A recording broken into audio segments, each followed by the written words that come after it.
अंतर्ज्ञान व्यक्ति के सच्चे व्यक्तित्व को विकसित करता है। हमारा आत्म अंतर्ज्ञान ईश्वर की एक शक्ति है। उनका कोई मुख नहीं है, फिर भी वे प्रत्येक वस्तु का स्वाद लेते हैं। उनके कोई हाथ या पैर नहीं है, फिर भी वे पूरे विश्व का अनुभव करते हैं। कैसे? अंतर्ज्ञान से, अपनी सर्वव्यापकता से।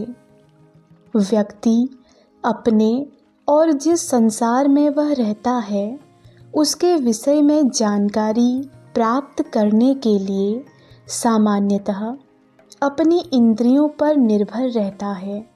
उसका मन उसकी 5 ज्ञानेंद्रियों द्वारा प्राप्त जानकारी के अतिरिक्त और कुछ नहीं जानता, परंतु महामानव जानकारी के लिए अपनी 6ठी इंद्रिय अंतर्ज्ञान पर निर्भर रहता है।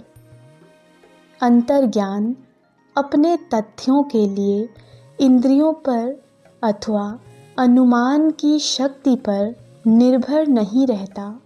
उदाहरण के लिए, आप निश्चित रूप से अनुभव करते हैं कि कुछ घटना होने वाली है और वह घटित हो जाती है, बिल्कुल वैसे ही जैसे आपको पूर्वाभास हुआ था।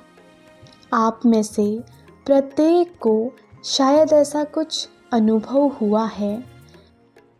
आपने बिना किसी पूर्वानुमान अथवा इंद्रिय तथ्यों के यह कैसे जान लिया? यह सीधी जानकारी अंतर्ज्ञान की आत्मिक शक्ति है। भारत के एक प्राचीन संत पतंजलि कहते हैं कि धर्म ग्रंथों का उद्धरण अपने आप में सत्य का प्रमाण नहीं है। तब आप कैसे जान सकते हैं कि बाइबल और गीता सत्य हैं?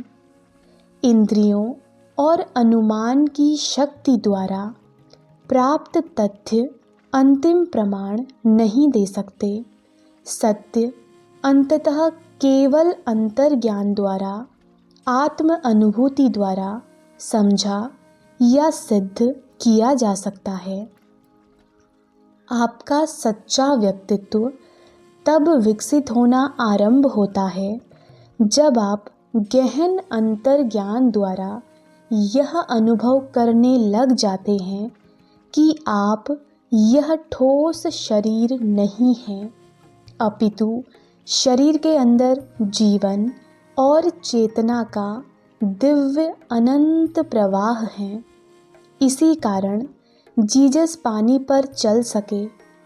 उनको यह अनुभूति थी कि प्रत्येक वस्तु ईश्वर की चेतना से बनी हुई है। मानवीय व्यक्तित्व को दिव्य व्यक्तित्व में परिवर्तित किया जा सकता है। इस चेतना को मन से निकाल दें कि आप हाड़ मांस की एक गठरी हैं।